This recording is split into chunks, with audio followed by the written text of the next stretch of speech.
An ethical dilemma that Alicia and I chose to discuss deals with friendship when it comes to addiction, trust, and boundaries. The dilemma deals with a friendship that is complicated due to addiction and trust. The decision maker has a friend, which we named Joe, who struggles with addiction and reached out to the decision maker to ask for funds in order to purchase a plane ticket so that he could go see his mom, who he stated was going to be having a risky surgery. The problem with this is Joe struggles with addiction and has a history of borrowing money and not paying back. So the decision maker is stuck with a choice as to whether or not they want to give the funds to Joe or withhold the funds. The central ethical question at hand would be, should financial help be offered to this person despite concerns about enabling their addiction, or should boundaries be set to protect both parties? We feel like this creates ethical tension because you're now battling two parts of this. The loyalty, empathy, and guilt side, and then versus responsibility and accountability. So it's like you're juggling which one do you want to, which path essentially do you want to choose? We know this person has a history of addiction. We know there have been repeated patterns that indicate that they borrow money and they don't pay back. But we also we want to be a good friend to this person. And I think that's where like the guilt comes into play. And I think it kind of goes on both sides. Essentially, because no matter what, you could be end up feeling guilty no matter which path you decide to choose. So there are a few stakeholders involved with this situation. The first one would be Joe, who is the person who has the addiction problem. And then depending on the decision that the friend makes, will indicate how Joe responds or react. And also, he's the one who knows what he plans to do with the money. So that would be the first stakeholder. Then we have the second stakeholder, which is the decision maker, aka the friend, who has to decide if they're going to lend him the money or not. And then by not lending them the money, they could and if he really is going through a difficult time, like that could create a strain on their relationship. But if they do lend the money and it turns out he's just trying to use it for his addiction problems, then they could be enabling him even further. The third stakeholder involved would be the decision maker's own family, because this, number one, is a repeated pattern. So this could create financial issues and then strains on their own family as well, by lending this person money over and over again.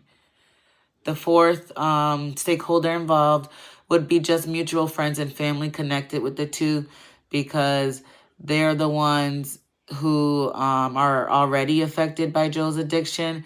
So their involvement in this enabling situation or refusal has to play a role in it as well. And then we said the last stakeholder would definitely be his mother, because if she really is having this surgery and we chose not to lend the money, then we could impact her emotionally, especially during this important health crisis. So we came up with some possible solutions, and I'm going to talk about option A, which is providing Joe with the money. The short-term effects of that is that we're supporting our friend. It'll help preserve the friendship, and then it will prevent further conflict, because we don't know how Joe might react if we were to say no. When you're dealing with people with addiction and they can't get essentially what they're addicted to, they could react in any kind of way, really, like unpredictable behaviors.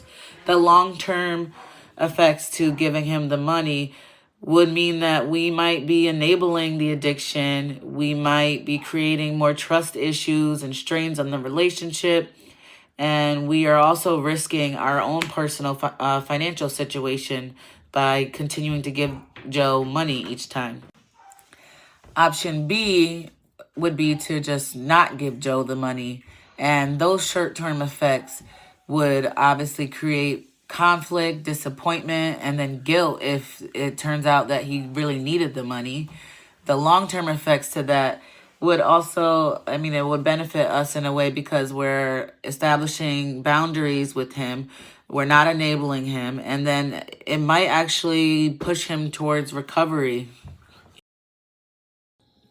This next slide focuses on alternative approaches that might benefit both sides. The first one would be to just provide emotional support without giving him the money.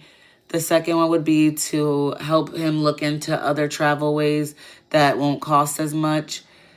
The third one we talked about would be just to honestly get proof of the situation so that we know for a fact that Joe is using the money for what he asked us for. And then the last one would just be to open and honest with him about our hesitation, just to see kind of what he does with that. Like, hopefully he would take the route of, either admitting to the needing help with his addiction, or, he may really need it to see his mom.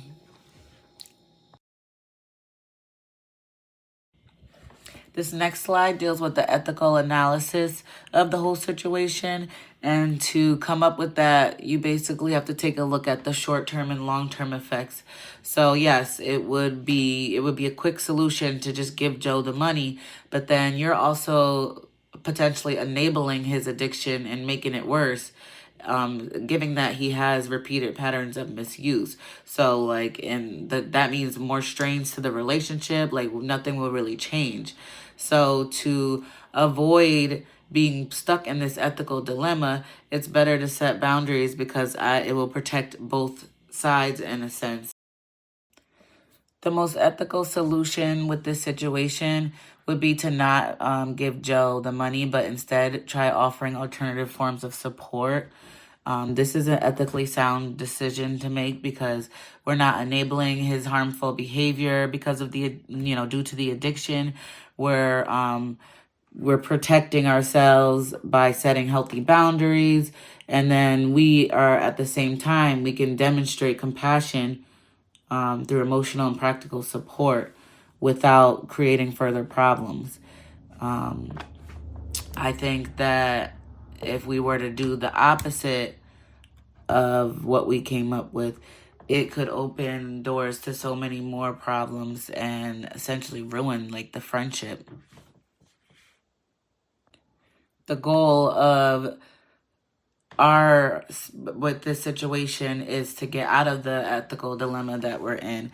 And so in order to do so, I think what we created would be the best solution, because by giving him the money, I feel like we would just dig ourselves deeper into the ethical dilemma.